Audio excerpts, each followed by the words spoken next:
tertawa kuna kecemiatun tertawa.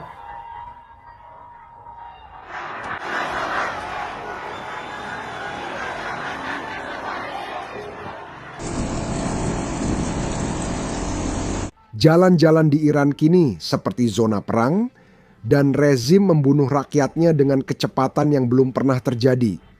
Meski ada peluru, penangkapan massal, serta 12.000 orang revolusi ini tetap berlanjut. Sementara rezim memadamkan internet demi menyembunyikan pasukan mautnya, dunia akhirnya mulai sadar untuk pertama kalinya. Pemimpin dunia seperti Kanselir Jerman Merkel secara terbuka memprediksi kejatuhan Ayatollah. Presiden Trump menyatakan bantuan segera datang, sementara jet-jet Amerika Serikat meningkatkan aktivitas di pangkalan udara Timur Tengah. Kita mulai dengan salah satu laporan paling gila dari revolusi. Penilaian baru dari data medis Iran menunjukkan setidaknya 12.000 orang tewas dalam pembantaian terbesar di sejarah Iran. Kebanyakan pembunuhan terjadi malam 8 dan 9 Januari. Itu 2 malam pertama saat internet mati. Inilah yang ingin disembunyikan rezim Iran. Namun kita tahu semua ini berkat para dokter Iran yang mempertaruhkan nyawa. Berbicaralah pada pers asing, dengarkan. Bisakah Anda ceritakan sedikit lebih banyak tentang temuan utamanya? Menurut kesaksian dokter yang Anda ajak bicara, mereka menyatakan ada amunisi tajam dan senjata militer digunakan terhadap warga sipil. Poin utamanya adalah yang pertama, katanya hingga Kamis pukul 10 malam, orang-orang yang terluka mulai berdatangan. Ini adalah seorang pria yang berada di ruang operasi melakukan pembedahan pada korban luka. Dia mengatakan bahwa jenis luka yang dialami langsung berubah. Awalnya luka berasal dari peluru karet atau senapan angin, lalu berkembang jadi luka akibat senapan mesin seperti di medan perang. Dia bilang semua rumah sakit kewalahan dan kekurangan tenaga untuk menangani banyak korban tewas dan terluka. Masalah kedua yang dia tunjukkan adalah tampaknya telah terjadi transisi nyata. Sekitar tengah malam Kamis, ketika pasukan polisi diperintahkan untuk mundur dan pasukan penjaga revolusi dengan senjata militer serta pasukan dasar bergerak ke depan untuk menyerang massa.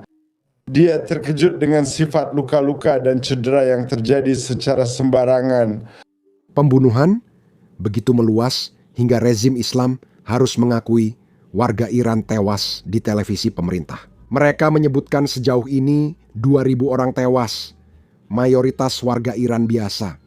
Sekarang saya akan mengatakan bahwa ada beberapa perdebatan tentang berapa banyak orang yang sebenarnya telah tewas karena kita tidak mendapatkan banyak informasi akibat pemadaman internet. Jika rezim mengakui 2.000 orang meninggal, bayangkan bagaimana kenyataannya.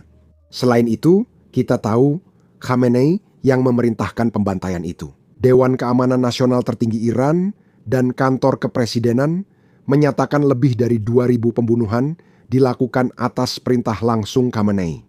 3 cabang pemerintahan mengetahui dan menyetujui hal ini, sudah didokumentasikan dengan rantai komando yang jelas.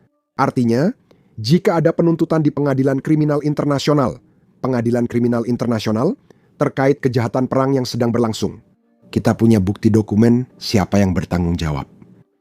Semua ini terjadi karena seseorang di pemerintahan membocorkan informasi, tanda jelas pembelotan dengan alasan yang sederhana.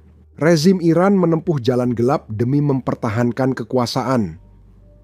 Ayatollah mengerahkan pasukan maut agar tidak kehilangan kendali. Kelompok beranggotakan 10 IRGC, BC, dikirim ke jalan dan diperintahkan langsung untuk menembak di tempat serta menembak untuk membunuh. Itulah sebabnya kita melihat angka 12.000 orang tewas. Jumlah ini bahkan melebihi pembantaian lapangan Tiananmen tahun 1989. Itulah sebab penindasan ini menjadi pembunuhan terbesar dalam sejarah Iran. Namun meskipun ada penindasan ini dan meskipun internet dimatikan, para pengunjuk rasa tidak mereda. Inilah alasan rezim memanggil pendukungnya untuk menggelar unjuk rasa. Unjuk rasa ini bertujuan merekam kejadian agar dapat disiarkan di televisi pemerintah dan memberitahu pengunjuk rasa bahwa aksi turun ke jalan tidak bermanfaat. tidak sepadan dengan risiko kehilangan nyawa mereka. Lihatlah. Tersenyum, melambaikan tangan di dada Presiden Iran Masoud Pezeshkian saat beliau berjalan bersama kerumunan orang. Pemerintah meminta dukungan masyarakat, namun video ini menunjukkan jenazah penentang pemerintah di kamar mayat. Tangisan seorang kerabat terdengar di luar layar, namun jelas itu adalah Kunak. Saat pemadaman internet oleh rezim memasuki hari kelima, cuplikan yang tak diinginkan otoritas Iran tetap bermunculan perlahan dan hati-hati. Gambar ini terlalu menyedihkan dan berbahaya untuk ditunjukkan, menampilkan keluarga mencari orang tercinta di antara korban tewas dengan banyak kantong jenazah hingga beberapa dibiarkan di luar. Itu salah satu hal paling menyedihkan yang pernah saya lihat. Saya tak bisa membayangkan perasaan keluarga saat melewati kamar mayat seperti ini. Dan mereka harus melihat jenazah-jenazah yang tergeletak di tanah. Lalu mereka harus memeriksa semuanya, berharap mereka tidak menemukan seseorang dari keluarga mereka sendiri. Ini benar-benar gila. Karena itulah banyak pemakaman diadakan untuk pengunjuk rasa yang dibunuh pasukan keamanan. Orang-orang terang-terangan meneriakkan penggulingan Khamenei. Dan inilah alasan sebenarnya pemerintah Iran sekarang melarang pemakaman bagi orang-orang yang telah dibunuh dalam revolusi ini. Lihatlah.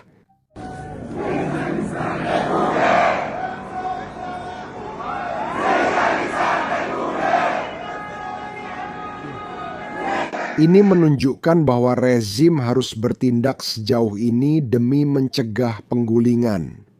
Hari-hari mereka sudah terhitung. Dan ini bukan hanya pendapat saya. Kanselir Jerman Friedrich Merz juga mengatakannya secara terbuka. Dia pemimpin dunia pertama yang memprediksi kejatuhan rezim Iran dan Ayatollah. Komentarnya mungkin berdasarkan intelijen yang diterima atau karena menonton video Business Basics sebagai pelanggan. Itulah sebabnya jika kalian belum berlangganan di bawah ini, pastikan untuk menekan tombol subscribe. Itu benar-benar sangat membantu kami. Sekarang mari kita dengarkan pernyataan dari Kanselir Jerman. Silakan dengarkan. Kami prihatin dengan berita meningkatnya kekerasan oleh polisi yang disebut Garda Revolusi di Iran terhadap rakyatnya sendiri. Saya kembali menyerukan rezim Mullah segera hentikan kekerasan ini. Jika sebuah rezim hanya bisa mempertahankan kekuasaannya melalui kekerasan, maka pada dasarnya rezim itu sudah berakhir. Saya berasumsi kita sekarang sedang menyaksikan hari-hari dan minggu-minggu terakhir dari rezim ini. Akhir dari rezim ini. Ini bukan sekadar kekerasan di jalanan. Pasukan keamanan Iran telah menangkap ribuan pengunjuk rasa sejak revolusi dimulai, dan Ayatollah menyebut mereka musuh Tuhan. Mereka tidak diadili, langsung dihukum mati, dan eksekusi dijadwalkan mulai 14 Januari. Ini mengerikan, tak peduli negaranya. Setiap orang memiliki hak untuk memprotes tindakan pemerintah mereka, dan itulah sebabnya bahkan Perserikatan Bangsa-Bangsa pun angkat bicara menentang hal ini. Dengarkan saja. Juru bicara Kepala Hak Asasi Manusia Perserikatan Bangsa-Bangsa menyatakan dia sangat terkejut, bukan hanya karena kekerasan yang dilakukan oleh pasukan keamanan terhadap para pengunjuk rasa, tetapi juga adanya kemungkinan bahwa mereka bisa segera menghadapi hukuman mati. Sangat mengkhawatirkan juga melihat pernyataan publik dari beberapa pejabat kehakiman yang mengindikasikan kemungkinan hukuman mati digunakan terhadap para pengunjuk rasa melalui proses peradilan yang dipercepat. Komisaris tinggi menegaskan bahwa rakyat Iran memiliki hak untuk berdemo secara damai. Keluhan mereka perlu didengarkan dan ditangani, bukan dimanfaatkan oleh siapapun. Sekarang kita fokus ke Amerika Serikat dan melihat tindakan yang telah diambil Amerika Serikat. Presiden Trump telah berulang kali berjanji bahwa jika Iran membunuh pengunjuk rasa akan ada konsekuensinya. Berdasarkan bukti yang kami terima, pembunuhan itu telah mencapai tingkat yang belum pernah terjadi. Kemarin kami melihat Trump mengumumkan di Twitter bahwa mulai segera negara yang berbisnis dengan Republik Islam Iran akan dikenai tarif 25% untuk semua bisnis. Di Amerika Serikat, perintah ini final dan mengikat. Ada dua hal di sini.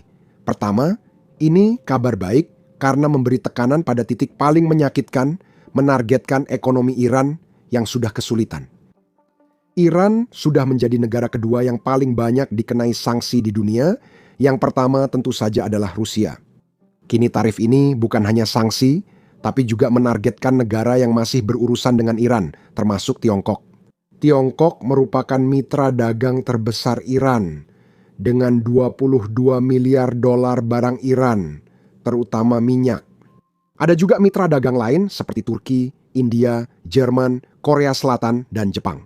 Dan sekarang, setelah kita memiliki pengumuman ini, kita berharap sebagian dari perdagangan itu akan menurun. Sekarang, kita bahas hal kedua. Mengumumkan undang-undang itu satu hal, menegakkannya hal lain. Presiden Trump mengumumkan tarif 25%, tapi mari lihat negara mana yang benar-benar terkena tarif ini. Seperti yang diduga, Tiongkok tidak senang dengan tarif yang diumumkan Presiden Trump. Penting juga menunjukkan kemunafikan di sini. Partai Komunis Tiongkok belum berkomentar soal demonstran yang dibunuh di Iran. Menurut saya itu wajar. Partai Komunis Tiongkok lebih peduli minyaknya daripada rakyat Iran yang tewas. Namun, tindakan Amerika Serikat tidak berhenti di situ. Pada hari Selasa, Presiden Trump seharusnya mengadakan pertemuan dengan para komandannya dan pejabat kabinetnya untuk mendapatkan pengarahan tentang opsi-opsi yang tersedia. Amerika Serikat perlu terlibat di Iran untuk mendukung para pengunjuk rasa. Saya menduga pertemuan sudah selesai karena Selasa dia menulis tweet ini. Patriot Iran terus protes, ambil alih institusi, catat nama pembunuh dan pelaku kekerasan. Mereka akan membayar mahal. Saya membatalkan semua pertemuan dengan pejabat Iran hingga pembunuhan pengunjuk rasa dihentikan. Bantuan sedang dikirim. Sekarang. Kita belum tahu artinya atau bagaimana terlibat, tapi kita tahu satu hal. Jet Amerika Serikat kini lebih aktif di Timur Tengah, dan seperti diketahui, Amerika Serikat punya banyak pangkalan di sana.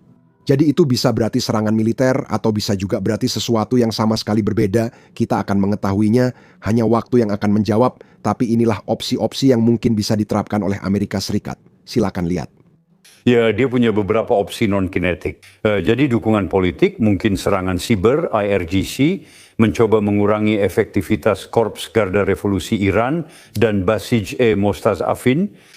Mereka adalah semacam paramiliter seperti polisi rahasia yang bekerja sama dengan mereka, sangat brutal. Jadi ada hal-hal yang mungkin mereka lakukan di sana, juga membantu menciptakan platform politik. Ada Dewan Transisi dan orang-orang seperti Shirin Ebadi, peraih Nobel, ada di dalamnya tersedia. Mereka mengajukan perwakilan sebagai alternatif yang merupakan langkah politik positif. Namun Presiden Trump tetap berbicara dengan nada lebih agresif. Seolah-olah dia punya serangkaian opsi militer. Dan secara teori memang begitu. Maksud saya dia punya. Di Timur Tengah terdapat banyak pangkalan militer. Hampir setiap negara memiliki pangkalan Amerika dan banyak pangkalan udara. Dua yang terbesar berada di Al-Udaid, Qatar, pinggiran Doha, dan Al-Dhafra, Uni Emirat Arab. Kedua pangkalan itu punya skuadron udara besar yang bisa digunakan.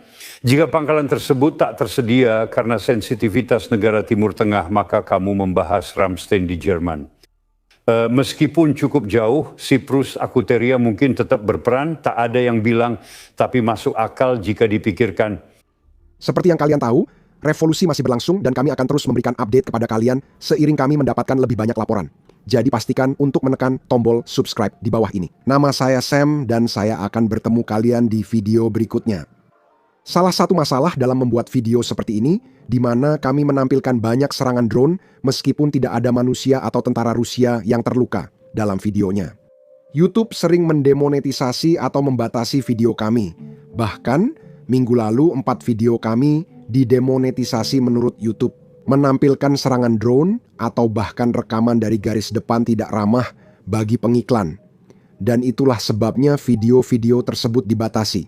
Tapi inilah kenyataan dari peperangan modern dan inilah perang yang sedang dihadapi serta coba untuk bertahan oleh orang-orang Ukraina. Kami merasa penting untuk meliput semua ini, jadi kami meluncurkan Basics Insider. Kami membangunnya dari awal tanpa batasan. Kami tidak perlu mengaburkan serangan drone, rekaman garis depan, atau pangkalan udara Rusia yang hancur. Kami juga tidak menayangkan iklan di situs itu. Dengan cara itu, kami tidak perlu menyensor diri sendiri hanya karena pengiklan tidak senang dengan apa yang kami liput. Kami tidak mendanai situs ini melalui iklan. Kami mendanainya melalui dukungan Anda. Jadi, Jika Anda adalah seseorang yang tertarik dengan liputan seperti ini, dan jika Anda ingin menonton video kami tanpa sensor dan mendapatkan konten bonus yang tidak bisa kami unggah di YouTube, maka pastikan untuk bergabung bersama kami di basicsinsider.com. Anda juga bisa klik tautan di deskripsi atau memindai kode QR di layar Anda. Dengan bergabung, Anda bisa menonton semua konten yang sudah kami unggah dan semua video yang akan kami unggah di masa depan. Selain itu, Anda juga akan mendukung liputan kami dan mendukung channel kami. Jadi terima kasih banyak. Nama saya Sam dan sampai jumpa di video berikutnya.